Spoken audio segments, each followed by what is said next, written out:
ബിസ്മില്ലാഹിർ റഹ്മാനിർ റഹീം.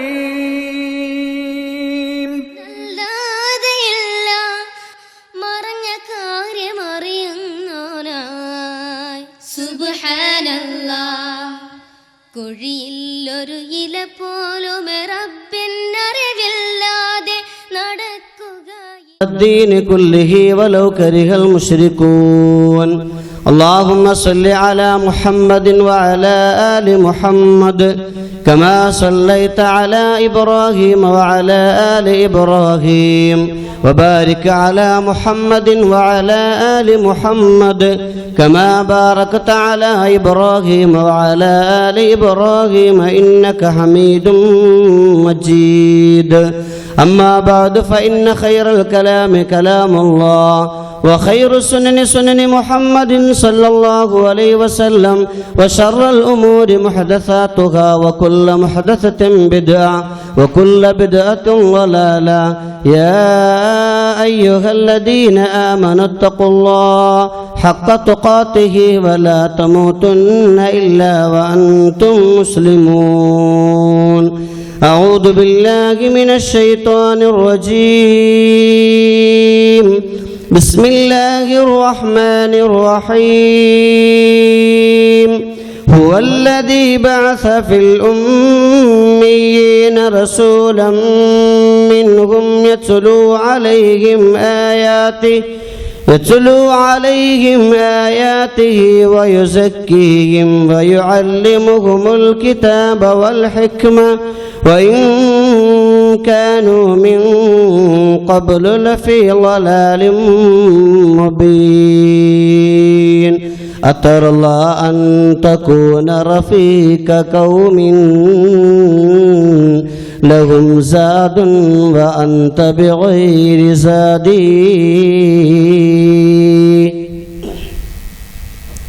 ഏറ്റവും ബഹുമാനം നിറഞ്ഞ വേദിയിലും സദസ്സിലും ഉപവിഷ്ടരായിട്ടുള്ള ബഹുമാന്യരായ പണ്ഡിതന്മാരെ, സംഘടനാ നേതാക്കളെ, ഭാരവാഹികളെ, സഹോദര സഹോദരിമാരെ, സർവശക്തനായ അള്ളാഹു നമ്മുടെ ഈ സംഗമത്തെ അവൻ തൃപ്തിപ്പെടുന്ന ഒരു കർമ്മമായി നമ്മിൽ നിന്ന് കബൂൽ ചെയ്യുമാറാകട്ടെ. ഈ മഹത്തായ സംരംഭം കൊണ്ട് നമ്മൾ എന്താണ് ഉദ്ദേശിക്കുന്നത്, ആ ഉദ്ദേശ ശുദ്ധിക്കനുസരിച്ച് അള്ളാഹു അർഹമായ പ്രതിഫലം നൽകി നമ്മെ സ്വരലോക സ്വർഗത്തിൽ അള്ളാഹു ഒരുമിച്ച് കൂട്ടി അനുഗ്രഹിക്കുമാറാകട്ടെ. നവോത്ഥാന ചരിത്രവും സംഘടനയും എന്ന വളരെ സുദീർഘമായ ഒരു വിഷയമാണ് എനിക്ക് തന്നിട്ടുള്ളത്. വലിയൊരു ഉജ്ജ്വലമായ ഒരു പ്രഭാഷണം കേട്ട് ഒരല്പം ക്ഷീണത്തിലിരിക്കുന്ന ആളുകളാണ് നിങ്ങളെന്ന് എനിക്ക് തോന്നുന്നു. ഇനി കൂടുതൽ സുദീർഘമായി സംസാരിക്കാൻ ഒന്നാമത് സമയമല്ല. രണ്ട് ഭാഗങ്ങളാണ് എനിക്ക് സംസാരിക്കേണ്ടത്. ഒന്ന് നവോത്ഥാന ചരിത്രത്തെക്കുറിച്ചും മറ്റൊന്ന് സംഘടനയുടെ ആ ഇസ്ലാമിക മാനത്തെക്കുറിച്ചും. അതുകൊണ്ട് വളരെ ലളിതമായി അല്പം ചില കാര്യങ്ങൾ ഇൻഷാ അല്ലാഹ് സമയത്തിനുള്ളിൽ നിന്നുകൊണ്ട് ഞാൻ അവതരിപ്പിക്കാം. എൻ്റെ സമയം ഇതുപോലെ അതിക്രമിച്ച് പോകുന്നുണ്ടെങ്കിൽ നിങ്ങൾ സിഗ്നൽ തന്നാൽ മതി. എത്ര മണിക്കാണ് ബാങ്ക്, എപ്പോഴാണ് നിർത്തേണ്ടത് എന്ന ഒരർത്ഥത്തിൽ. മഗ്‌രിബ് വരെ ഇൻഷാ അല്ലാഹ്, വേറെ കുഴപ്പമില്ല അല്ലേ. സഹോദരങ്ങളെ, നവോത്ഥാനം എന്ന് പറഞ്ഞാൽ നവോത്ഥാനത്തിൻ്റെ ഒരു നൂറ്റാണ്ട് എന്ന ഒരു വലിയ മഹാസമ്മേളനം കഴിഞ്ഞ് കൂടുതൽ കാലങ്ങളായിട്ടില്ല. നമുക്കറിയാം നവോത്ഥാനം, ആ നവോത്ഥാന പ്രക്രിയ ആ സമ്മേളനത്തോടുകൂടെ അവസാനിക്കേണ്ടതല്ല. ഇന്ന് ഞാനും നിങ്ങളും സംസാരിച്ചു കൊണ്ടിരിക്കുന്ന ഈ വർത്തമാന കാലഘട്ടത്തിൽ പുതിയൊരു നവോത്ഥാനം നമ്മളിലൂടെ ഈ സമൂഹത്തിന് ഉടലെടുക്കേണ്ട ആവശ്യകതയാണ് ഇന്നുള്ളത്. നമ്മൾ നേരത്തെ കേട്ട ഒരു അനൗൺസ്മെന്റ്, നവോത്ഥാനം കൊണ്ടുവന്ന നവോത്ഥാന നായകന്മാരെ താറടിക്കുന്ന, നവോത്ഥാനത്തിന് അവർ ചെയ്ത പ്രവർത്തനങ്ങളെയെല്ലാം തള്ളിക്കളഞ്ഞുകൊണ്ട് പുതിയ നവോത്ഥാനത്തിൻ്റെ ആളുകളായി ചമഞ്ഞ് നമ്മളെല്ലാവരും പുറന്തള്ളുന്ന ഒരവസ്ഥയിലേക്കാണ്, അത്തരത്തിലുള്ള ഒരു തെറ്റിദ്ധാരണാജനകമായ ഒരവസ്ഥയാണ് ഇന്ന് ഭരണകൂടത്തിൻ്റെ മറവിൽ നമ്മുടെ തൗഹീദിൻ്റെ ശത്രുക്കൾ ഉണ്ടാക്കിക്കൊണ്ടിരിക്കുന്നത്. നമ്മൾ മനസ്സിലാക്കണം, നവോത്ഥാനം വിശദീകരിക്കാൻ ഞാൻ ആഗ്രഹിക്കുന്നില്ല. ഒന്നാമത്തെ നവോത്ഥാനം തുടങ്ങുന്നത് മഹാനായ പ്രവാചകൻ സല്ലല്ലാഹു അലൈഹി വസല്ലമ തങ്ങളുടെ കാലഘട്ടത്തിലാണ്. ആ പ്രവാചകൻ സല്ലല്ലാഹു അലൈഹി വസല്ലമ നവോത്ഥാനത്തിന് ഉപയോഗിച്ച മാർഗങ്ങൾ എന്താണോ അതേ മാർഗങ്ങൾ തന്നെയാണ് ഇന്നും നമുക്ക് സമൂഹത്തിന് മുമ്പിൽ സമർപ്പിക്കാനുള്ളത്. ഞാൻ ഓതിവെച്ച വിശുദ്ധ ഖുർആനിന്റെ വചനം നമുക്കറിയാമല്ലോ. അല്ലാഹു സുബ്ഹാനഹു തആല ആ ഖുർആനിലൂടെ പ്രവാചകൻ സല്ലല്ലാഹു അലൈഹി വസല്ലമ തങ്ങൾ ആ ജീവിച്ചിരുന്ന പ്രവാചകനായി ആ ഒരു പ്രബോധനം നടത്തുന്ന കാലഘട്ടത്തെക്കുറിച്ച് വിശുദ്ധ ഖുർആൻ വളരെ വിശദമായി പറയുന്നു. എന്നിട്ട് അല്ലാഹുവിന്റെ വിശുദ്ധ ഖുർആൻ പറയുന്നു, അല്ലാഹുവിന്റെ റസൂൽ നവോത്ഥാനം നടത്തിയത് എങ്ങനെ? ഹുവല്ലദീ ബഅസ ഫിൽ ഉമ്മയ്യീന റസൂലൻ മിൻഹും. അല്ലാഹുവിന്റെ വിശുദ്ധ ഖുർആൻ പറയുകയാണ്, അക്ഷരജ്ഞാനമില്ലാത്ത വിവരമില്ലാത്ത ആ അധസ്ഥിത വിഭാഗത്തിൽ നിന്ന് തന്നെ ഒരു പ്രവാചകനെ അല്ലാഹു നിയോഗിച്ചു. ആ പ്രവാചകൻ സല്ലല്ലാഹു അലൈഹി വസല്ലമ തങ്ങൾ അവരെ നടത്തുകയാണ്, അവരെ ഉദ്ധരിക്കുകയാണ്, അവർക്ക് ഉദ്ധാനം നടത്തുകയാണ്. യത്ലു അലൈഹിം ആയാതിഹി, അല്ലാഹുവിന്റെ പരിശുദ്ധമായ ഖുർആനിന്റെ വചനങ്ങൾ ഓതിക്കേൽപ്പിച്ചുകൊണ്ട് ആ വിശുദ്ധ ഖുർആനിന്റെ വചനാമൃതങ്ങളായ വചനങ്ങളിലൂടെ സുന്ദരമായ ഖുർആനിന്റെ ആയത്തുകൾ ആളുകൾക്ക് ഓതിക്കൊടുത്തുകൊണ്ട് ആ ആയത്തിന്റെ ആശയത്തിലേക്ക്, അതിന്റെ ആദർശത്തിലേക്ക് ജനങ്ങളെ കൊണ്ടുവരികയാണ്. വയുസക്കീഹിം, ആ ഖുർആനിന്റെ ആയത്തുകളിലൂടെയാണ് അവരെ സംസ്കരിക്കുന്നത്. വയുഅല്ലിമുഹുമുൽ കിതാബ വൽ ഹിക്മ, മാത്രമല്ല അല്ലാഹുവിന്റെ പരിശുദ്ധ ഖുർആൻ എന്താണ്, ആ ഖുർആൻ ലോകത്തിന് സമർപ്പിക്കുന്ന ആശയം എന്താണ്, ആദർശം എന്താണ്, ഇതെല്ലാം വളരെ വ്യക്തമായി അല്ലാഹുവിന്റെ പ്രവാചകൻ ആ സമൂഹത്തിന് പഠിപ്പിച്ചു കൊടുക്കുകയാണ്. ഖുർആനിന്റെ ആശയം, ഖുർആനിന്റെ ആയത്തുകളെ വ്യക്തമായി പഠിപ്പിച്ചു കൊടുക്കുന്നു. മാത്രമല്ല വൽ ഹിക്മ, 23 വർഷ കാലഘട്ടത്തിലെ ജീവിത ചരിത്രം കൊണ്ട് മഹാനായ പ്രവാചകൻ മുഹമ്മദ് മുസ്തഫ സല്ലല്ലാഹു അലൈഹി വസല്ലമ തങ്ങൾ ആ പ്രവാചകന്റെ ജീവിതം അവർക്ക് പച്ചയായി തുറന്നു കാണിച്ചു കൊടുത്തുകൊണ്ട് ആ ഖുർആനും പ്രവാചകന്റെ ഹദീസുകളും പഠിപ്പിച്ചുകൊണ്ട് അല്ലാഹുവിന്റെ പ്രവാചകന് സുന്ദരമായ ഒരു നവോത്ഥാനം അവിടെ നടത്തുകയാണ്. എത്തരത്തിലുള്ള ആളുകളായിരുന്നു?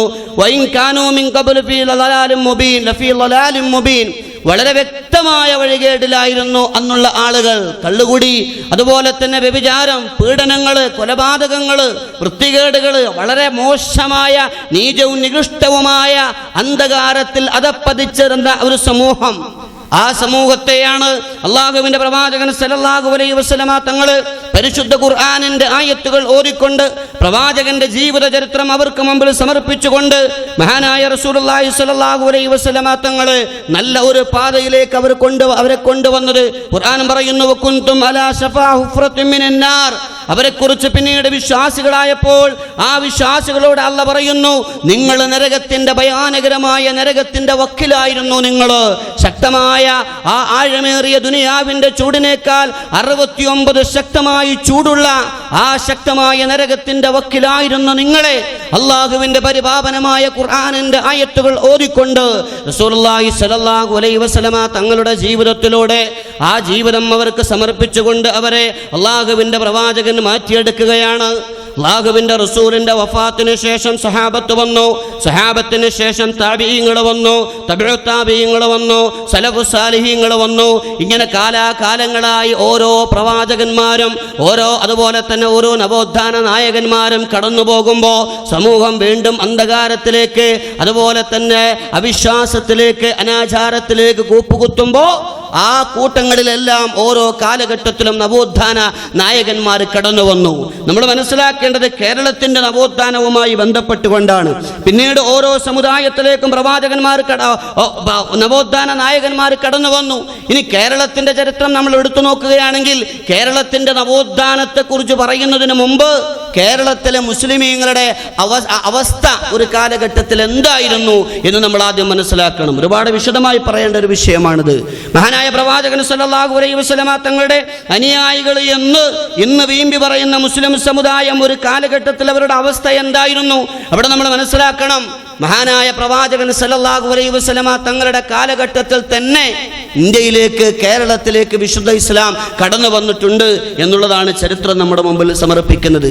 ആ ഇസ്ലാമിക ചരിത്രം, ആ ചരിത്രത്തിൽ പറയുന്ന മുസ്ലിങ്ങളായ പ്രവാചകന്റെ കാലഘട്ടത്തിൽ തന്നെ ഇസ്ലാം കടന്നു വന്ന ആ ഒരു സാഹചര്യത്തെക്കുറിച്ച് പറയുമ്പോൾ ഇവിടുത്തെ ഹൈന്ദവ അതുപോലെ തന്നെ മറ്റു മതവിഭാഗങ്ങളിൽപ്പെട്ട ആളുകൾ ഇസ്ലാമിലേക്ക് കടന്നു വന്നപ്പോൾ അവരുടെ അവസ്ഥ എന്തായിരുന്നു, അവരെങ്ങനെയാണ് ഇസ്ലാം ഇസ്ലാമിലേക്ക് കടന്നു വന്നത്. അഥവാ ജാതീയത കൊണ്ട് പൊറുതിമുട്ടിയിരുന്ന, ഐത്വം കൊണ്ട് പൊറുതിമുട്ടിയിരുന്ന, സവർണ മേധാവിത്വത്തിന്റെ കരാള ഹസ്തങ്ങളിൽ ജെരിഞ്ഞമർന്നുകൊണ്ടിരുന്ന ഒരു അധസ്ഥിത വിഭാഗമായിരുന്നു നമ്മുടെ പിതാക്കന്മാർ എന്ന് പറഞ്ഞാൽ കേരളത്തിലെ അക്കാലഘട്ടത്തിലുള്ള ആളുകൾ. തൊട്ടുകൂടായ്മ, തീണ്ടിക്കൂടായ്മ, അല്ലേ? നമ്പൂരിമാർക്ക് വേറെ രൂപം, അതുപോലെ തന്നെ താഴ്ന്ന ജാതിക്കാർക്ക് വേറെ രൂപം.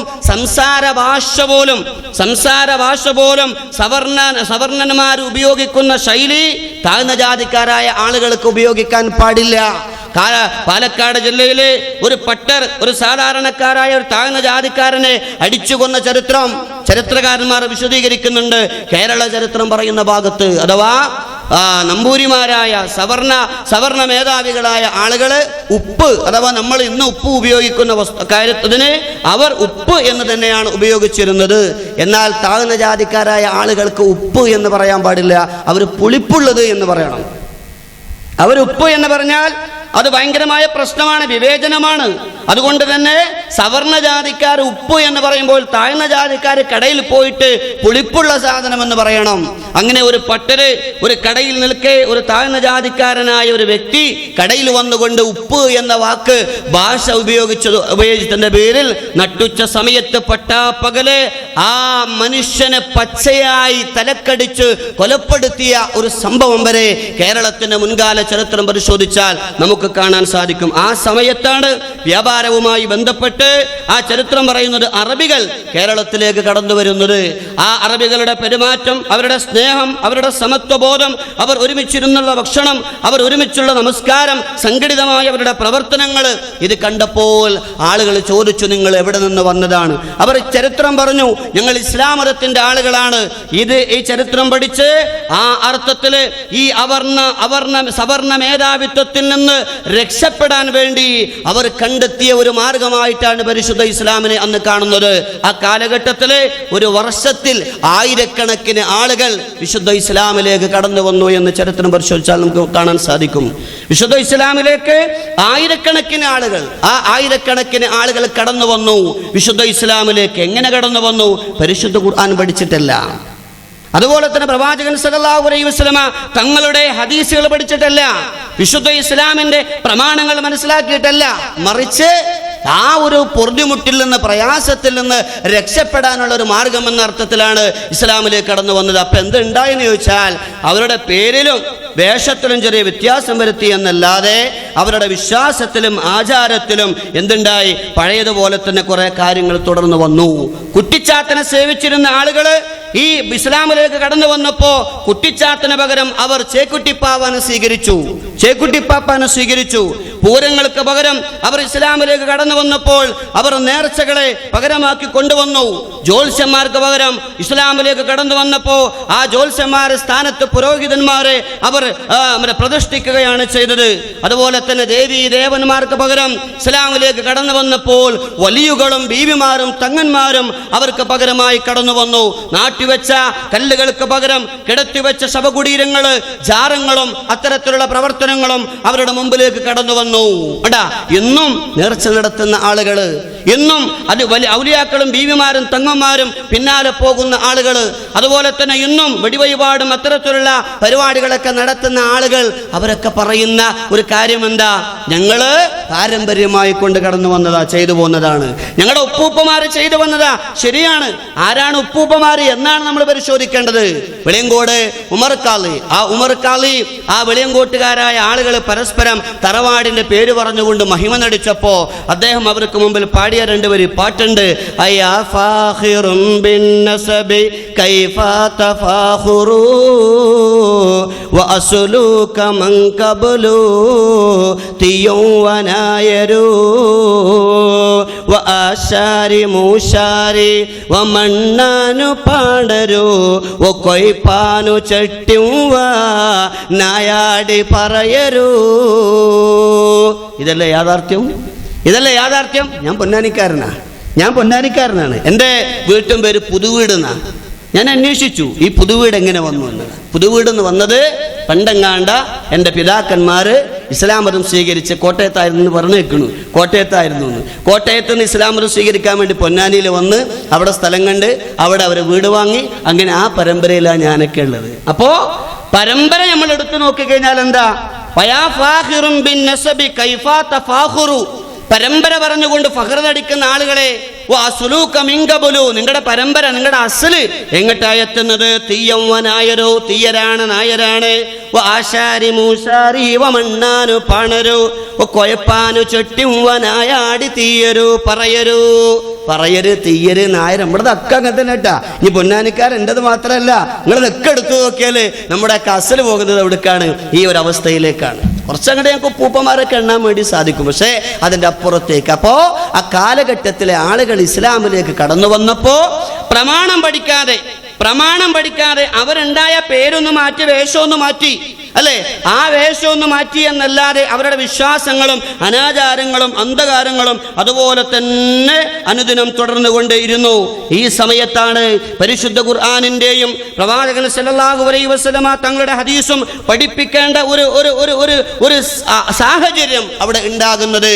ആ സാഹചര്യം മുതലെടുത്തുകൊണ്ട് പണ്ഡിതന്മാർ അക്കാലഘട്ടത്തിലെ ആളുകൾക്ക് ഖുർആനും ഹദീസും പഠിപ്പിക്കുവാൻ വേണ്ടി ഏൽപ്പിക്കപ്പെട്ട പണ്ഡിതന്മാർ അഥവാ പുരോഹിതന്മാർ ഖുർആനിന് പകരം, അതുപോലെ തന്നെ ഹദീസിന് പകരം, അതുപോലെ തന്നെ പ്രവാചകന്റെ ജീവിത ചരിത്രത്തിന് പകരം പക്ഷിപ്പാട്ടും കുപ്പിപ്പാട്ടും മാലപ്പാട്ടും മൗലൂദുകളും റാത്തീബുകളും തുടങ്ങിയ എല്ലാത്തരം അനാചാരങ്ങളും ഇസ്ലാമിലേക്ക് കൂട്ടിക്കടത്തി. എല്ലാതരം ഇതേപോലെ കുറേയൊക്കെ എന്തായി പോയി, ഒഴിഞ്ഞുപോയി. കുത്താറാത്തീബ് എന്നൊരു പരിപാടി ഉണ്ട്. ഞാൻ കുറച്ചു കാലം അതിലായതുകൊണ്ട് എല്ലാത്തിലും ഒന്ന് സാമ്പിൾ നോക്കിയിട്ടുണ്ട്. ഈ കുത്താറാത്തീബിനെ കുറിച്ച് പറയാ, ഒരു വർഷം ഞാൻ കുത്താറാത്തീബിന് പോയിട്ടുണ്ട്. ഞാൻ ആലോചിക്കുക, ഇവിടെ ഈ ആലപ്പുഴ ജില്ലയിലൊക്കെ ഞങ്ങൾ അന്ന് വന്നിട്ടുണ്ട്. അത് വളരെ ചെറുതാണ്. അതിന് പോകാനുള്ളൊരു കാരണം എന്ന് വെച്ചാൽ എൻ്റെ വീടിൻ്റെ 2 വീട് അപ്പുറത്ത് കുത്താറാത്തീബിന് പോകുന്ന ഒരു മൊയ്തീൻ കുട്ടിക്ക എന്ന് പറഞ്ഞ ഒരു ഇക്ക ഉണ്ടായിരുന്നു. പുള്ളിൻ്റെ അടുത്താണ് ഈ സകല ആയുധങ്ങളും. അപ്പോൾ ഇവർ ഈ ഉത്താറാത്തീബിന് പോയ ആളുകളൊക്കെ കുറേയൊക്കെ പ്രായമായി മരിക്കണ ഒരവസ്ഥയ്ക്ക് എത്തിയപ്പോൾ ഇത് നിന്നു പോകാൻ പാടില്ല എന്ന അർത്ഥത്തിൽ കുറച്ച് പിള്ളേരെ പഠിപ്പിക്കുക എന്ന് തീരുമാനിച്ചു. അപ്പോൾ ഞങ്ങൾ ആ ഭാഗത്തുനിന്ന് ദർസിൽ പഠിച്ചിരുന്ന കുറച്ച് പിള്ളേരെ കൊണ്ട് ആ കൂട്ടത്തിൽ ഞാനും പോയിട്ടുണ്ടായിരുന്നു. ഒരു വർഷം ഞങ്ങൾക്ക് 6 മാസം അതിന് പ്രാക്ടിക്കലായിരുന്നു. അതിപ്പോൾ ഇവിടെ അടുത്ത് കാണിക്കാം. ഭയങ്കര തട്ടിപ്പ്, ഭൂലോക തട്ടിപ്പ് എന്ന് പറഞ്ഞാൽ ദുനിയാവിൽ ജാതി തട്ടിപ്പ് വേറെ ഒന്നുമില്ല എന്നുള്ളതാണ്. ശരിക്കും മേല് കുത്തണില്ല, തട്ടണില്ല. ഇതൊക്കെ അതിന് പഠിപ്പിക്കേണ്ട രൂപങ്ങളൊക്കെ ഉണ്ട്. മനസ്സിലാവണ്ട? ആ ദബ്ബൂസ് കയ്യെ പിടിച്ചിട്ട് മൊന ഇവിടെ ഉണ്ടാവൂല, അത് കുറെ ഉള്ളില, എന്നിട്ട് വെറുതെ അങ്ങോട്ട് കിടന്ന് ചാടുക, അങ്ങോട്ട് കുത്തുക, എന്നിട്ട് ആളുകളെ ഹരം കൊള്ളിച്ചുകൊണ്ട് ശരീരത്തിൽ ഒരു ഇത്തിരി രക്തം പൊടിയുമ്പോഴേക്ക് മറ്റുള്ള ആളുകൾ പിടിച്ചു വലിച്ച്. ഞാൻ കുത്തിയിട്ടൊന്നുമില്ല കേട്ടാ, ഞാൻ കുത്തിയിട്ടൊന്നുമില്ല. പക്ഷെ ഞങ്ങളെ ചെറുത് എന്നുള്ള നിലയ്ക്ക് ഈ കാതിൽ ഇങ്ങനെ ഈ എന്താ പറയാ കതിരി എന്ന് പറയുന്ന സാധനം ഉണ്ടായിരുന്നു. കതിരുന്നല്ലേ പറയാ, അതുകൊണ്ട് ഓട്ടിയിട്ടുണ്ടായിരുന്നു. പക്ഷെ ഇത് ഇന്ന് ഈ കാലഘട്ടത്തിൽ എന്ത് ചെയ്യുന്നില്ല, നമുക്ക് കാണാൻ സാധിക്കുന്നില്ല. ഒരു കാലഘട്ടത്തിൽ വ്യാപകമായി അല്ലെ, ഖുർആനിന് പകരം മൗലൂദുകൾ, റാത്തീബുകൾ, 313 വക ഏടുകൾ, 555 വക ഏടുകൾ, ഈ രൂപത്തിലുള്ള ഏടുകൾ അല്ലെ. കേരളത്തിലെ ഏറ്റവും ആദ്യമായി രചിക്കപ്പെട്ട മാലയാണ് ഈ ഒരു മുഹിയുദ്ദീൻ മാല. ഈ മുഹിയുദ്ദീൻ മാലയൊക്കെ രചിക്കപ്പെട്ട സന്ദർഭത്തിൽ അതുപോലെ തന്നെ മങ്കൂസ് മൗലൂദ്, ശറഫുല്ലനാമ മൗലൂദ്, ജഅല മൗലൂദ്, സിദ്ദീഖ് മൗലൂദ്, റിഫായി മൗലൂദ്, ബദർ മൗലൂദ്, മുഹിയുദ്ദീൻ മൗലൂദ് തുടങ്ങിയ ഒരുപാട് മൗലൂദുകൾ, ഈ മൗലൂദുകളൊക്കെ ഉണ്ടാക്കുകയും ആ മൗലൂദുകൾ ജനങ്ങൾക്ക് വലിയ സ്വാധീനമുണ്ടാക്കി. അഥവാ ഇത് ഖുർആനല്ല, ഖുർആനിന് പകരം നിങ്ങൾ പവിത്രമായി കരുതേണ്ടത് ഇത്തരത്തിലുള്ള വസ്തുക്കളാണ് എന്ന് മാത്രമല്ല, ഖുർആൻ ഓതിയാൽ ഖുർആൻ ഓതണമെന്നോ അത് ഓതിയാൽ ഇത്ര പുണ്യമുണ്ട് എന്നോ സമുദായത്തെ അന്നുള്ള പുരോഹിതന്മാർ പഠിപ്പിച്ചില്ല. മറിച്ച് മാലകളിലൂടെ അവരിങ്ങനെ പഠിപ്പിക്കുകയാ, മൊഴിയൊന്നും കളയാതെ പിളയാതെ ചെന്നോർക്ക് മണിമേട സ്വർഗത്തിൽ നായൻ കൊടുക്കുമേ, ബല്ല നീലെ തിന്നും എന്നെ വിളിപ്പോർക്ക് വായ്കൂടാതുത്തീരം ചെയ്യും ഞാനെന്നോവർ കുപ്പിക്കകത്തുള്ള വസ്തുവിനെ പോലെ കാൺമാഞ്ഞ നിങ്ങളെ കൽബകമെന്നോവർ. ഇത് പാടിയ ആൾക്കാരൊക്കെ കൂട്ടത്തിലുണ്ടാവും പണ്ട് കാലത്ത്. മൊഴിയൊന്നും കളയാതെ പിളയാതെ ചൊന്നോർക്ക് മണിമേടം സ്വർഗത്തിൽ നായൻ കൊടുക്കുമേ. അക്കാലഘട്ടത്തിലെ ആളുകൾ മുഴുവൻ അഥവാ 99% മുസ്ലിങ്ങളും വിശ്വസിച്ചിരുന്ന ഒരു രൂപമാണ്. ഒരു തെറ്റില്ലാതെ, അക്ഷരത്തെറ്റില്ലാതെ, അക്ഷരസ്ഫുടതയോടുകൂടെ ആരെങ്കിലും മുഹിദ്ദിമാരെ പാടിയാൽ മണിമേടം സ്വർഗത്തിൽ നായൻ കൊടുക്കുമേ. സുന്ദരമായ ഒരു സ്വർണത്തിന്റെ മണിമാളിക സൗധം സ്വർഗത്തിൽ അവർക്ക് അള്ള കൊടുക്കുമെന്ന അള്ളാന്റെ ഖുർആൻ പോലും, ഖുർആൻ ഓതിയാൽ പോലും അങ്ങനെ കിട്ടുമെന്ന് എവിടെയും പറയുന്നില്ല. പ്രവാചകൻ സല്ലല്ലാഹു അലൈഹി വസല്ലം പറഞ്ഞത് ഫഖറഉൽ ഖുർആന ഫഇന്നഹു യഅതി യൗമൽ ഖിയാമത്തി ശഫീഅൻ ലി അസ്ഹാബിഹി. നിങ്ങൾ അല്ലാഹുവിന്റെ ഖുർആൻ ഓതുക, തീർച്ചയായും ഈ വിശുദ്ധ ഖുർആൻ നാളെ പരലോകത്ത് നിങ്ങൾക്ക് അതിൻ്റെ ആളുകൾക്ക് സാക്ഷിയായി ശുപാർശകരായി അള്ളാഹിന്റെ കോടതിയിൽ വരുന്നതാണ്. നിങ്ങൾ ഖുർആൻ ഓതി എങ്ങനെ അങ്ങോട്ട് പോകുന്നു പോലും പറഞ്ഞിട്ടില്ല. പക്ഷേ ആ സ്ഥാനത്ത് ഈ മുഹിദ്ദിമാരെ പാടിയാൽ ഇങ്ങനെ സ്വർഗത്തിന് മണിമാളിക കിട്ടുമെന്ന് മാത്രമല്ല, അത്രയും അബദ്ധജടിലമായ വിശ്വാസ ജീർണത അല്ലെ, കുപ്പിക്കകത്തുള്ള വസ്തുവിനെ പോലെ കന്മാഞ്ഞ നിങ്ങടെ കൽബകമെന്നോവാർ. അല്ലാഹുവിന്റെ വിശുദ്ധ ഖുർആനിൽ പറയുന്നില്ലേ, യഅലമു ഖായിനത്തുൽ അഗ്യുനി വമാ തുഖ്ഫിസ് സുദൂർ. നിങ്ങളുടെ കണ്ണിന്റെ കട്ടുനോട്ടത്തെയും നിങ്ങളുടെ ഹൃദയാന്തരങ്ങളിൽ നിങ്ങൾ മറച്ചു വെച്ചതിനെയും അറിയുന്നവൻ സർവാധിനാഥനായ അള്ളയാണ് എന്ന് അള്ളാഹു അവന്റെ ഖുർആനിലൂടെ പഠിപ്പിക്കുമ്പോൾ അത് പഠിക്കേണ്ട മുസ്ലിം സമുദായം ഈ രൂപത്തിലുള്ള നിങ്ങളുടെ ഹൃദയത്തിലുള്ളതിനെ കുപ്പിയിൽ ഒരു വസ്തുവിനെ വെച്ചതുപോലെ മഹാനായ മുഹിദ്ദീൻ ഷെയ്ഖ് കാണുമത്രേ. ഇത്തരത്തിലുള്ള അബദ്ധജടിലം ഇത് പാടിച്ചു എന്ന് മാത്രമല്ല, അക്കാലഘട്ടത്തിൽ അഥവാ നവോത്ഥാന നായകന്മാർ കടന്നു വരുന്നതിന് മുമ്പുള്ള അവസ്ഥയാണ് ഞാൻ പറയുന്നത്. അക്കാലഘട്ടത്തിൽ ഇതൊക്കെ പാടിയാൽ മനുഷ്യന്റെ രോഗത്തിലുള്ള ശരീരത്തിലുള്ള രോഗങ്ങൾ മാറും, പ്രയാസങ്ങൾ മാറും, ദുഃഖങ്ങൾ മാറും. നോക്കൂ നിങ്ങൾ, അന്ന് രോഗം വന്നാൽ ഡോക്ടർമാരെ കാണിക്കൂല, ഒരൊറ്റ വീട്ടിലും ഡോക്ടർമാരെ കാണിക്കൂല. മുസ്ലിങ്ങളുടെ വല്ലാത്തൊരവസ്ഥയാണ്. അന്ന് ചെയ്തിരുന്നത് എന്താ, എന്തെങ്കിലും അസുഖം വന്നാൽ പള്ളിയിൽ നിന്ന് ഉസ്താദിനെ വിളിച്ചു കൊണ്ടുവരും, എന്നിട്ടോ ബദർമാല അങ്ങോട്ട് പഠിപ്പിക്കും. കാരണം എന്താ, ഉസ്താദ് പഠിപ്പിച്ചത് അങ്ങനെയാണ്, ബദർമാലയിലുള്ളത് അങ്ങനെയാണ്. ദാഹം വിശപ്പോ കൊടുമ തളർച്ചയോ തടിയിൽ മാറലോ ജിൻ ശൈത്താൻ ചതിയാലോ ദേഹം വലഞ്ഞോ ഈ പേരിനെ ചൊല്ലുകിൽ തീരും മുനമേ ശിഫയാകും എന്നോവർ. നിങ്ങൾക്ക് അർത്ഥം മനസ്സിലാവുണ്ടാ? ദാഹം വിശപ്പോ കൊടുമ തളർച്ചയോ, ആർക്കെങ്കിലും വല്ല ദാഹം അല്ലെങ്കിൽ വിശപ്പ് അല്ലെങ്കിൽ ശരീര തളർച്ച, തടിയിൽ മറലോ, തടിയിൽ മറന്നു പറഞ്ഞാൽ ശരീരത്തിൽ വല്ല രോഗം ബാധിച്ചാൽ, ജിൻ ശൈത്താൻ ചതിയാലോ, മേത്ത് ജിന്ന് കയറിയാൽ, അതാണ് ഇപ്പൊ ഏറ്റവും വലിയ പ്രശ്നം അല്ലെ. ഒരാളെ മേല് ജിന്ന് കയറിയാൽ എടാ, ഒരാളെ ശരീരത്തിൽ ശൈത്താൻ കയറിയാല് ഒന്നും ചെയ്യണ്ട, ക്ലിനിക്ക് എടാ. ഖുർആനൊന്നും ഇപ്പൊ അതല്ല അന്നത്തെ കാലഘട്ടത്തിൽ പഠിപ്പിച്ചിരുന്നത്. അങ്ങനെ ഒരാളെ ശരീരത്തിൽ ജിന്ന് കയറിയാൽ ഈ പേരിനെ ചെന്നാൽ അഥവാ തീരും മുനമേ ശിഫയാകുമെന്നോവാർ. ബദർമാല പാടിയാൽ ബദരീങ്ങളുടെ പേര്, ആ പേരിങ്ങനെ ഒരാൾ നാവ് കൊണ്ട് ഉച്ചരിച്ചാൽ ആ പേര് പാടിത്തീരുന്നതിന് മുമ്പ് അത്തരത്തിലുള്ള എല്ലാ ശൈത്താന്മാരും ജിന്നും അവന്റെ ശരീരത്തിൽ നിന്ന് ഇറങ്ങിപ്പോകുമെന്ന് ഒരു കാലഘട്ടത്തിലെ മുസ്ലിമീങ്ങളെ പഠിപ്പിച്ചിരുന്നു.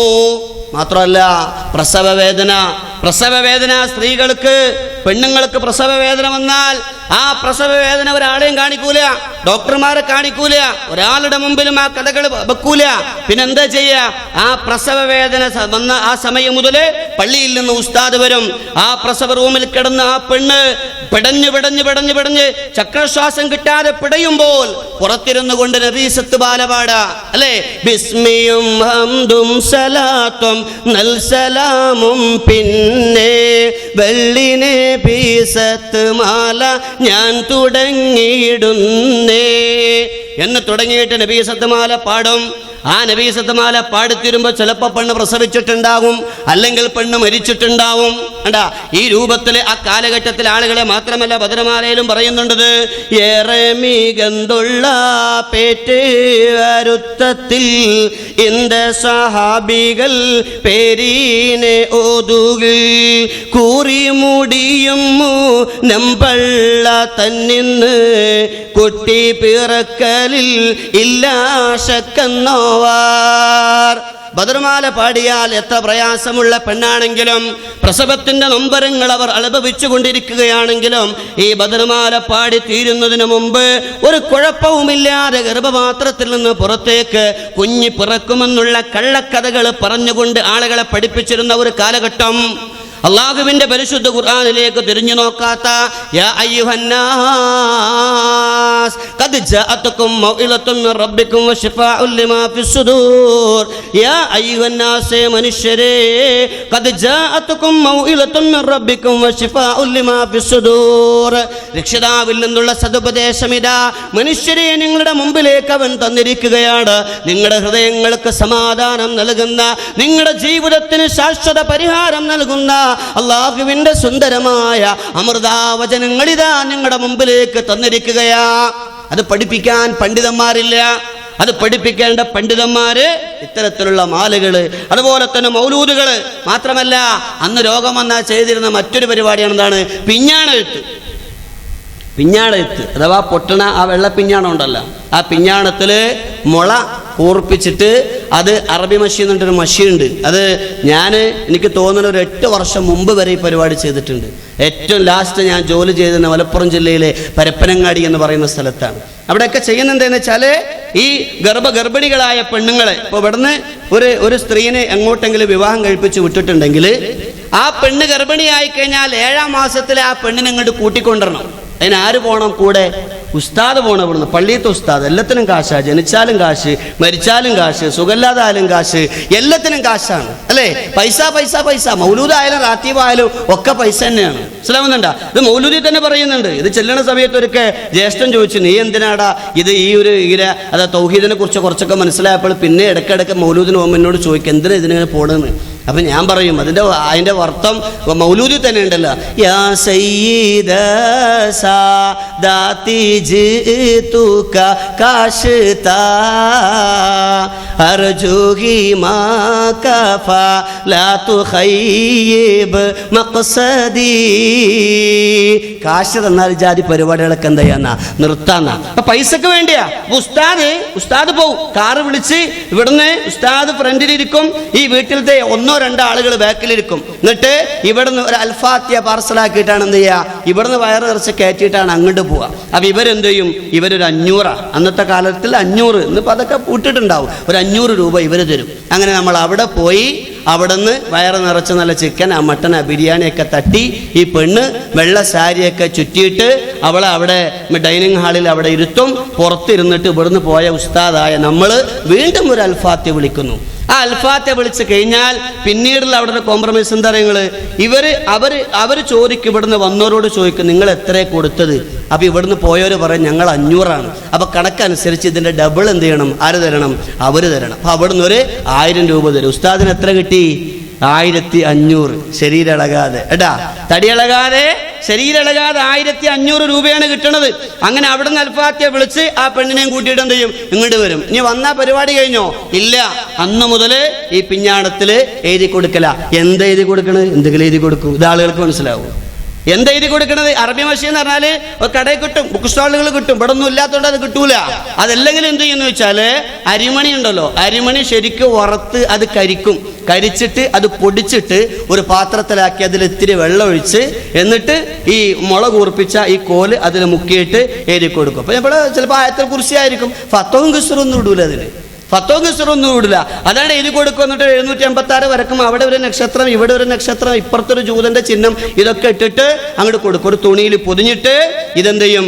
ഇശാ നിസ്കാരം കഴിഞ്ഞിട്ട് പോകുമ്പോൾ ഇത് കൊണ്ടുപോകും. ഇത് കൊണ്ടുപോയി രാത്രി പെണ്ണ് കിടക്കണ സമയത്ത് അവസാനമായി കുടിക്കണ വെള്ളം ഏതാ? ഈ പിഞ്ഞാണത്തിൽ വെള്ളം ഒഴിച്ച് അത് കലക്കിയിട്ട് കുടിക്കുക. ഇത് പ്രസവത്തിന് ഇന്നും നടക്കുന്നുണ്ട്. ഞാനിത് പറഞ്ഞുകൊണ്ടിരിക്കുമ്പോഴും ചില സ്ഥലങ്ങളിൽ, അതാ ഞാൻ പറഞ്ഞ നവോത്ഥാനം, അത് ആ പ്രക്രിയ അവസാനിപ്പിക്കേണ്ടതല്ല, നമ്മളിലൂടെ അത് തുടർന്നു പോവേണ്ടതാണ് എന്നുള്ളതാണ്. എന്ന് മാത്രമല്ല, അന്നത്തെ കാലഘട്ടത്തിൽ സുഖമില്ലാതെ എന്തെങ്കിലും കുട്ടികൾക്ക് ഇതിലൊക്കെയുള്ള തട്ടിപ്പറഞ്ഞങ്ങള്, ഇപ്പൊ കുട്ടികൾക്ക് വൈറസ് സ്തംഭനം, ആ കാലഘട്ടത്തിലൊക്കെ കുട്ടികൾക്ക് വൈറസ് സ്തംഭനായി കഴിഞ്ഞാൽ ഒരു ഡോക്ടറെ അടുത്തും കൊണ്ടുപോകില്ല, നേരെ കൊണ്ടുപോകണം എവിടുക്ക? ഉസ്താദിന്റെ അടുത്തുക. ഉസ്താദെ, കുട്ടി 3-4 ദിവസമായി വയറ്റിന്ന് പോയിട്ട് ഭയങ്കര വേദനയാണ് എന്ന് പറയും. അപ്പോൾ ഉസ്താദ് ഇൻഷാ അല്ലാഹ് ഇപ്പം ശരിയാക്കി തരാം, അവിടെ ഇരിക്കുന്നു പറയും. കുട്ടിനെ ഉമ്മാനെ അവിടെ ഇരുത്തിയിട്ട് ഈ പിഞ്ഞാണ് എടുത്തിട്ട് ഈ കലക്കി വെച്ച അറബി മഷി ഉണ്ടല്ലോ, ആ അറബി മഷിയിൽ ഇത്തിരി ആവണക്കെണ്ണ ഒഴിക്കും. ആവണക്കെണ്ണ എന്തിനുള്ളതാ? വയറിളകാനുള്ളതാണ്. ഈ ആവണക്കെണ്ണ ഒഴിച്ചിട്ട് എന്നിട്ട് കോല് മുക്കിയിട്ട് എഴുതി കൊടുക്കും. ഇദാ സുൽസിലത്തിൽ അർളു സിൽസാലഹാ. ഭൂമി ഗഡഗഡാ പ്രകമ്പനം വിറപ്പിക്കപ്പെട്ടാൽ ഭൂമി അതിൻ്റെ ഉള്ളിലുള്ളതെല്ലാം പുറന്തള്ളിയാൽ അതങ്ങോട്ട് എഴുതിക്കെടുത്ത് കുട്ടിയിൽ പോയാ കുട്ടിക്കൊരു വെള്ളം കലക്കിയിട്ടാണ് കുടിച്ചാൽ ആവണക്കെണ്ണ വയറ്റി തൊട്ടുമ്പോൾ കുട്ടിൻ്റെ വയറ്റിലുള്ളതൊക്കെ പുറന്തള്ളുകയാ. അപ്പം ഉമ്മമാരിങ്ങനെ പറയും, വാപ്പാരൊക്കെ പറയോ ഉസ്താദിൻ്റെ ആ പ്രാർത്ഥന, ഉസ്താദിൻ്റെ ആ മന്ത്രം, അത് വല്ലാത്തൊരവസ്ഥ തന്നെയെന്ന്. എൻ്റെ കുട്ടിക്ക് അസുഖം മാറിയത് ഈ രൂപത്തിലുള്ള പല പ്രവർത്തനങ്ങളെ കൊണ്ടാണെന്ന. അതുപോലെ പള്ള കാണൽ ചടങ്ങ് ഒരുപാട് ആ കാലഘട്ടത്തിൽ നിലനിന്നിരുന്ന മുസ്ലിം സമുദായത്തിൽ നിലനിന്നിരുന്ന അന്ധവിശ്വാസങ്ങൾ. പള്ള കാണൽ ചടങ്ങ് എന്ന് പറയുന്ന ഒരു പരിപാടി എനിക്ക് തോന്നുന്നത് ഇപ്പോഴുണ്ട്, അതിപ്പോഴുണ്ട് അല്ലേ? വടക്കേക്കര മഹല്ലില് ഖത്തീബായി ഞാൻ ജോലി ചെയ്യുന്ന സമയത്ത് എറണാകുളം നിങ്ങളുടെ ഈ പ്രദേശത്ത് നിന്നുള്ള ഒരു ഈ ആലപ്പുഴ ജില്ലയിൽ, ഈ പരിസരം എന്നല്ല, ആലപ്പുഴ ജില്ലയിൽ നിന്നുള്ള ഒരു സലഫി പ്രസ്ഥാനവുമായി ബന്ധപ്പെട്ട ഒരാളുടെ വിവാഹവുമായി ബന്ധപ്പെട്ട് ഒരു ചെറുപ്പക്കാരൻ എന്നോട് വന്ന് പറഞ്ഞു, ഞാൻ അത്തരത്തിലുള്ള ഒരു കുടുംബത്തിൽ നിന്ന് വിവാഹം കഴിച്ചത് എന്തില്ല, അവിടെ പള്ളകളുടെ ചടങ്ങുണ്ടാവും, അങ്ങനെ ഉണ്ടാവും. ഇപ്പോഴൊന്നുമല്ല കേട്ടോ, വർഷങ്ങൾക്ക് മുമ്പാണ് ഞാൻ പറഞ്ഞത്. 7, 8, 9 വർഷങ്ങൾക്ക് മുമ്പുള്ള കഥയാണ്. അഥവാ ഈ പ്രസ്ഥാനത്തിലേക്ക് ഞാൻ അന്ന് കടന്നു വരുന്ന ആ സമയത്ത് 7 വർഷങ്ങൾക്ക് മുമ്പ് എന്നോട് പറയാ, സലഫി ആ ഒരു കുടുംബത്തിൽ നിന്ന് വിവാഹം കഴിച്ചത് ഇത്തരത്തിലുള്ള അനാചാരം ഉണ്ടാവില്ല എന്ന് അർത്ഥത്തില്ല. പക്ഷേ അവരിങ്ങോട്ട് വിളിച്ചു പറഞ്ഞു, 7-ാം മാസത്തിൽ കൂട്ടിക്കൊണ്ടോണ്ടേ, അപ്പൊ അതിന് ചെറിയൊരു ചടങ്ങൊക്കെ വെക്കണ്ടേ എന്നുള്ളതാണ്. ചോദിച്ചന്വേഷിച്ചപ്പോ പറഞ്ഞത് ഉമ്മാക്കത് ഇഷ്ടമാണ്, ഉമ്മാന്റെ ഇഷ്ടത്തിന് ഞാൻ എന്താവൂല, എതിര് നിൽക്കൂല. അള്ളാന്റെ റസൂലിന് ഞാൻ എതിര് നിൽക്കൂല എന്നല്ല, ഉമ്മാന്റെ ഇഷ്ടത്തിന് എതിര് നിൽക്കൂല. അപ്പൊ നമ്മുടെ ഈ ആദർശത്തിലുള്ള ചില ആളുകൾക്ക് ഇപ്പോഴും അത്തരത്തിലുള്ള സ്വഭാവം ഉണ്ടെന്നാ ഞാൻ മനസ്സിലാക്കുന്നത്. ഇപ്പൊ പുതിയ പ്രശ്നങ്ങളൊക്കെ കടന്നു വന്നില്ലേ? ഈ കടന്നു വന്ന സമയത്ത് നമ്മുടെ ആളുകൾ നെഞ്ചത്ത് നിന്നൊക്കെ പരമാവധി കൈ എന്താക്കിയിട്ടുണ്ട്, താഴ്ത്തിയിട്ടുണ്ടെന്നാ.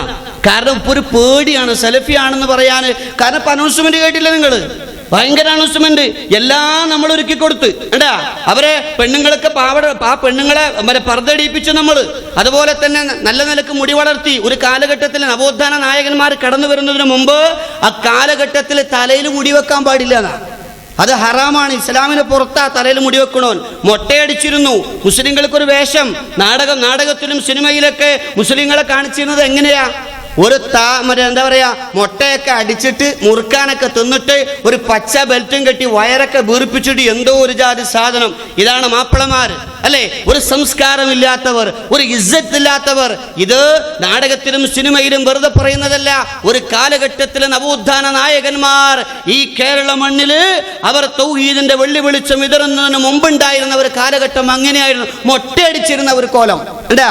ഉമർ ഖാലിദ് തന്നെ പാടിയ ഒരു പാട്ടുണ്ട്, താടി വടി തലയിൽ മുടി കയ്യിൽ ഗടി തുണിയിൽ പൊടി അവനാണടോ തമ്മാടി. ആ കാലഘട്ടത്തിൽ ഉസ്താമാർ പാടുന്ന പാട്ടാ.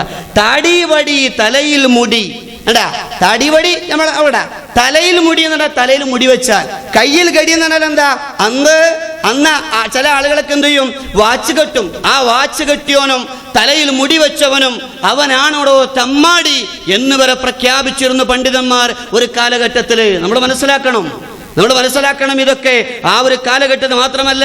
നേരത്തെ പറഞ്ഞുവല്ലോ സൂഫി ത്വരീഖത്ത്, ആ ത്വരീഖത്തുകളുടെയും സൂഫിസത്തിന്റെയൊക്കെ പ്രഭാവം ഷിയാക്കളിൽ നിന്ന് മതം പഠിച്ചുകൊണ്ട് കേരളത്തിൽ ത്വരീഖത്ത് പ്രസ്ഥാനങ്ങൾ ആരംഭിച്ചു. സൂഫികൾ എന്താണ്, ഇസ്ലാമുമായി യാതൊരു വക ബന്ധവുമില്ലാതെ യഥാർത്ഥ ഫാസിസ്റ്റുകളായി ഈ മുസ്ലിം സമുദായത്തെ തകർക്കാൻ വേണ്ടി ഇറങ്ങിത്തിരിച്ച ഒരു വിഭാഗക്കാരാണ് സൂഫികൾ എന്ന് പറഞ്ഞാൽ. സർവശക്തനായ അള്ളാഹുവിന്റെ അച്ചഞ്ചലമായ വിശ്വാസത്തിൽ പോലും അവരെന്ത് ചെയ്തിട്ടുണ്ട്, മായം ചേർത്തിട്ടുണ്ട് ഇല്ലേ? അള്ളാഹു എന്ന് പറഞ്ഞാൽ അല്ല വേറെയല്ല, മനുഷ്യൻ വേറെയല്ല എന്ന് പറഞ്ഞുകൊണ്ട് വഹദത്തുമാല അക്കാലഘട്ടത്തിൽ മുഴുവൻ മുസ്ലിം വീടുകളിലും പാടിയിരുന്ന ഒരു പാട്ടാണ് ഏത്, വഹദത്തുമാല. ആ വഹദത്തുമാലയിൽ വരെ പാടുന്നുണ്ട്, ആദിയോളിവായ് അത് താൻ വെളിവായ് അത് ആദമായി വന്ന് ലുഹൂറായി അംബിയ ഔലിയ ആയി വന്നു അവസാനം മക്കത്ത ദൂതന്നെ വന്നു. അല്ല എന്ന് പറയുന്ന പ്രകാശം, ആ പ്രകാശം വേറെയല്ല, മറിച്ച് ആദം നബി അലൈഹി സ്വലാത്തു വസ്സലാമിനെ അള്ളാഹ് സൃഷ്ടിച്ചപ്പോ അള്ളാഹിന്റെ പ്രകാശം ആദം നബിയുടെ ശരീരത്തിലേക്ക് കയറി എന്ന് പറഞ്ഞാൽ ആദം നബിനെ മണ്ണുകൊണ്ടാണല്ലോ കുഴച്ചത്. ആ മണ്ണിന്റെ കൂടെ ആരും കയറി, അള്ളാഹ് എന്ന് പറയുന്ന പ്രകാശം കയറി. എന്നിട്ടോ അത് ആദമായി വന്നു ലുഹൂറായി. അംബിയ ഔലിയ ആയി വന്നു അവസാനം മക്കത്ത് അത് തന്നെ വന്നു. ആ പ്രകാശം ആദം നബി അലൈഹി ഇസ്ലാമിന്റെ വഫാത്തിന് ശേഷം മറ്റൊരു പ്രവാചകനിലേക്ക് കടന്നു വന്നു. അള്ളാന്റെ പ്രകാശം, അള്ള എന്ന സത്ത, ദാത്ത്, അള്ളാന്റെ ദാത്ത് കയറി വന്നു അവസാനം മക്കത്ത് അത് തന്നെ വന്നു എന്ന് പറഞ്ഞപ്പോ മഹാനായ മുഹമ്മദ് മുസ്തഫ സല്ലല്ലാഹു അലൈഹി വസല്ലമ തങ്ങൾ മക്കയിൽ ഭൂജാതനായപ്പോ പ്രവാചകന്റെ ശരീരത്തിൽ അള്ളയുണ്ടായിരുന്നു. അപ്പൊ അള്ളാഹ് എന്ന് പറഞ്ഞാൽ വേറെയല്ല, മുഹമ്മദ് എന്ന് പറഞ്ഞാൽ വേറെയല്ല, രണ്ടും ഒന്ന് തന്നെയാണ്. പിന്നെ അത് അംബിയ ഔലിയ ആയി വന്നു അവസാനം മക്കത്ത് അത് തന്നെ വന്നു എന്ന് പറഞ്ഞ് പ്രവാചകന്റെ വഫാത്തിന് ശേഷം വീണ്ടും അത് സഹാബികളിലേക്ക് കയറി, ഔലിയാക്കന്മാരിലേക്ക് കയറി വന്ന് അവസാനം ലോകം അവസാനിക്കുന്നത് ആ പ്രകാശം എപ്പോഴാണോ കെട്ടുപോകുന്നത് അന്നാണത്രേ ലോകം അവസാനിക്കുന്നത്. ആ പ്രകാശം എപ്പോഴാണ് കെട്ടുപോകുന്നത് അന്നാണത്രേ ലോകം അവസാനിക്കുന്നത്. നമ്മൾ മനസ്സിലാക്കണം, ഇത്തരത്തിലുള്ള അബദ്ധജടിലമായ സൂഫി ആശയങ്ങൾ അല്ലെ മദ്രസ വിദ്യാഭ്യാസത്തിന് എതിർത്തിരുന്ന ഒരു കാലഘട്ടത്തിൽ, അതുപോലെ തന്നെ മലയാള ഭാഷ പോലും ആര്യഭാഷയാണെന്ന് പറഞ്ഞുകൊണ്ട് മലയാള ഭാഷ പഠിക്കാൻ പാടില്ല, മദ്രസ വിദ്യാഭ്യാസത്തിന് എന്ത് പറഞ്ഞുകൊണ്ടാണ് എതിർത്തിരുന്നത്? ബോർഡിൽ ചോക്ക് കൊണ്ട് ഖുർആനിന്റെ ആയത്തുകൾ എഴുതിയാൽ ആ ആയത്തുകൾ എഴുതുന്ന ബോർഡിലെ ചോക്കിന്റെ പൊടി താഴെ വീണാൽ അത് ചവിട്ടിയാൽ അതെന്താണ്? തെറ്റാണ്, അത് നിഷിദ്ധമാണ്. അതുകൊണ്ട് മദ്രസ പ്രസ്ഥാനം പാടില്ല, അത് തെറ്റാണ് എന്ന് പറഞ്ഞുകൊണ്ട് മഹാന്മാരായ പണ്ഡിതന്മാർ, നവോത്ഥാന നായകന്മാർ ഈ പ്രസ്ഥാനത്തിലേക്ക്, ഈ മദ്രസ പ്രസ്ഥാനം പോലെയുള്ള കാലഘട്ട സൗകര്യങ്ങൾ ഈ സമൂഹത്തിലേക്ക് കൊണ്ടുവരുന്നതിന് മുമ്പ് ഇത്തരത്തിലുള്ള അബദ്ധ ജടിലമായ പ്രവർത്തനങ്ങൾ കൊണ്ട് അന്നുള്ള പണ്ഡിതന്മാർ പാടിയിരുന്നു മദ്രസക്കെതിരെ. ഒരു കാലത്തും ലാ തജ്അലുൽ ബനീന മദ്രസ വഴിയിൽ യതഅല്ലമൂന ജഹന്നമിലെ ആഖിറിലെ മീമ മദ്രസയുടെ ആഖിറും ജഹന്നമാ. മദ്രസ എന്നതിലെ മീമ് അത് ജഹന്നം എന്ന് പറയുന്ന നരകത്തിന്റെ മീമിനോട് യോജിപ്പുള്ളതാണ്. അതുകൊണ്ട് മദ്രസ എന്ന് പറയുന്ന പ്രസ്ഥാനത്തെ അടിമുടി നശിപ്പിക്കേണ്ടതാണ്, അതിന് ഒരു തരത്തിലും സൗകര്യം ചെയ്ത് കൊടുക്കാൻ പാടില്ല എന്ന് പറഞ്ഞുകൊണ്ട് അക്കാലഘട്ടത്തിലെ പണ്ഡിതന്മാരായ സലഫു സാലിഹ്യങ്ങൾക്കെതിരെ ശക്തമായ വിദണ്ഡവാദങ്ങൾ ഉന്നയിച്ചിരുന്നു ഈ കേരളത്തിലെ പുരോഹിതന്മാർ. പക്ഷേ അതെല്ലാം ചകഞ്ഞു മാറ്റിക്കൊണ്ട് മഹാനായ 1800 അവസാനങ്ങളിലെ മഹാന്മാരായ സയ്യിദ് സനാഉല്ലാ മക്തി തങ്ങളെ പോലെയുള്ള, അതുപോലെ തന്നെ മായിൻ ഹമദാനി തങ്ങളെ പോലെയുള്ള മഹാരഥന്മാരായ നവോത്ഥാന നായകന്മാർ 1800 ലാസ്റ്റ് ബ്രിട്ടീഷ് ഗവൺമെന്റിന്റെ എക്സൈസ് വകുപ്പിൽ ഉദ്യോഗസ്ഥനായിരുന്ന സയ്യിദ് സനാഉല്ലാ മക്തി തങ്ങൾ, അദ്ദേഹമാണ് കേരളത്തിലെ ഒന്നാമത്തെ നവോത്ഥാന ചരിത്രത്തിന് തുടക്കം കുറിക്കുന്നത്. ആ നവോത്ഥാന ചരിത്രത്തിന് തിരികൊളുത്തിയ മഹാനായ സയ്യിദ് സനാഉല്ലാ മക്തി തങ്ങൾ മുതൽ ഇങ്ങോട്ട് കടന്നു വന്നാൽ മാഹിൻ ഹമദാനി തങ്ങൾ തുടങ്ങിയ ഒരുപാട് മഹാരഥന്മാരായ പണ്ഡിതന്മാരെ നമുക്ക് കാണാൻ സാധിക്കും. ഇത്തരത്തില് മാലകളിലും മൗലൂദുകളിലും റാത്തീബുകളിലും ജനങ്ങളെ തളച്ചിട്ടിരുന്ന ഈ പുരോഹിത വർഗത്തിൽ നിന്ന് ഈ സമുദായത്തെ എങ്ങനെ രക്ഷപ്പെടുത്തണം, നേരിന്റെ മാർഗത്തിലേക്ക് അവരെ എങ്ങനെ കൊണ്ടുവരണം, ആ അർത്ഥത്തിൽ അതിനെക്കുറിച്ച് ആലോചിക്കുകയും 1912 മുതൽ ഐക്യസംഘം, മുസ്ലിം ഐക്യസംഘം എന്ന് പറയുന്ന സംഘടനയ്ക്ക് രൂപം നൽകുകയും ചെയ്തു. മനസ്സിലാക്കണം നിങ്ങൾ. 1922 നിഷ്പക്ഷ യോഗം കൊടുങ്ങല്ലൂരിൽ കൂടി. അതുപോലെ തന്നെ കേരളാടിസ്ഥാനത്തിൽ ഒരു സംഘടന ആവശ്യമെന്ന് ആദ്യമുണ്ടായത് നിഷ്പക്ഷ സംഘമാണ്. ആ നിഷ്പക്ഷ സംഘം അവർ ഒരുമിച്ച് കൂടിക്കൊണ്ട് കേരളാടിസ്ഥാനത്തിൽ ഒരു സംഘടന വേണം. ആ സംഘടനയെക്കുറിച്ച് മഹാരഥന്മാരായ വക്കം അബ്ദുൽ ഖാദർ മൗലവിയെ പോലെയുള്ള, EK മൗലവിയെ പോലെയുള്ള, KM മൗലവിയെ പോലെയുള്ള മഹാരഥന്മാരായ നവോത്ഥാന നായകന്മാർ ഒരുമിച്ച് കൂടുകയും അവർ കൊടുങ്ങല്ലൂർ വെച്ചുകൊണ്ട് അവർ തീരുമാനമെടുക്കുകയും ചെയ്തു. എന്നിട്ടോ കേരള മുസ്ലിം ഐക്യസംഘം എന്ന പേരിൽ വീണ്ടും ഒരു സംഘടന രൂപീകരിച്ചു. ഐക്യത്തിന് വേണ്ടി രൂപീകരിച്ച് അതിന്റെ പ്രവർത്തനവുമായി മുന്നോട്ട് പോകുമ്പോഴാണ് മുസ്ലിം സമുദായം സമുദായത്തിലെ ഐക്യത്തിന് വേണ്ടി മാത്രമല്ല പരിശ്രമിക്കേണ്ടത്, മറിച്ച് കേരളത്തിലെ അന്ധകാരത്തെയും അനാചാരത്തെയും അള്ളാഹുവിന്റെ പരിശുദ്ധ ഖുർആൻ ഉപയോഗിച്ചുകൊണ്ട് ഒരു പരിവർത്തനം നടത്തണം, ഒരു നവോത്ഥാനം ഉണ്ടാക്കണം എന്ന ചിന്ത അവരിൽ കടന്നു വരികയും മഹാനായ ഒരു മഹാനായ ബാഖിയാത്തു സ്വാലിഹാത്തിന്റെ പ്രിൻസിപ്പൽ അദ്ദേഹത്തിന്റെ കീഴിൽ ആലുവയിൽ വെച്ചുകൊണ്ട് ഒരു മീറ്റിംഗ് കൂടുകയാണ്. ആ മീറ്റിംഗിൽ വെച്ചുകൊണ്ടാണ് കേരള ജംഇയ്യത്തുൽ ഉലമ എന്ന് പറയുന്ന മഹത്തായ ഒരു പ്രസ്ഥാനത്തിന് രൂപീകൃതമായതിനു ശേഷമാണ് കേരള നദ്വത്തുൽ മുജാഹിദീൻ എന്ന് പറയുന്ന സംഘടന. എനിക്ക് സമയമില്ല, ഞാൻ നോട്ട് ചെയ്ത കാര്യങ്ങൾ കൃത്യമായി അതിൻ്റെതായ തലത്തിൽ നിന്ന് അവതരിപ്പിക്കാൻ എനിക്ക് സാധിക്കുന്നില്ല. അതിൽ ഞാൻ നിങ്ങളോട് ക്ഷമ ചോദിക്കുകയാണ്. സഹോദരങ്ങളെ, ഞാൻ പറഞ്ഞു വരുന്നത്, നവോത്ഥാന നായകന്മാർ ഒറ്റക്കും അതുപോലെ തന്നെ ഒരുമിച്ചും കൂട്ടമായും അവരുടെ പ്രവർത്തനങ്ങൾ നടത്തിയപ്പോൾ നമ്മുടെ നാട്ടിൽ നിന്ന് ഇത്തരത്തിലുള്ള ഒരുപാട് അന്ധവിശ്വാസങ്ങളും അനാചാരങ്ങളും പുറന്തള്ളുകയുണ്ടായി. പക്ഷേ 10 മടങ്ങ് രൂപത്തിൽ ശക്തിയായിക്കൊണ്ട് പല രൂപത്തിലും ഭാവത്തിലും അത് വീണ്ടും നമ്മുടെ മുമ്പിൽ ഉദിച്ചു പൊന്തുമ്പോൾ ഈ ആലപ്പുഴയുടെ മണ്ണില് പരിശുദ്ധമായ ഖുർആനിന്റെ ഖിയച്ചല്ലസിന്റെ സംസ്ഥാന സംഗമം നടക്കുമ്പോൾ പുതിയൊരു നവോത്ഥാനത്തിന് വേണ്ടി പണിയെടുക്കേണ്ടവരാണ് നമ്മൾ. പുതിയൊരു നവോത്ഥാനത്തിന് വേണ്ടി സംഘമായിക്കൊണ്ട് തന്നെ ഒറ്റക്കൊറ്റക്കുള്ള പ്രവർത്തനമല്ല, യദുല്ലാഹി മഅൽ ജമാഅ, അള്ളാഹുവിന്റെ സഹായം ഒരു സംഘത്തോടുകൂടെയാണ്.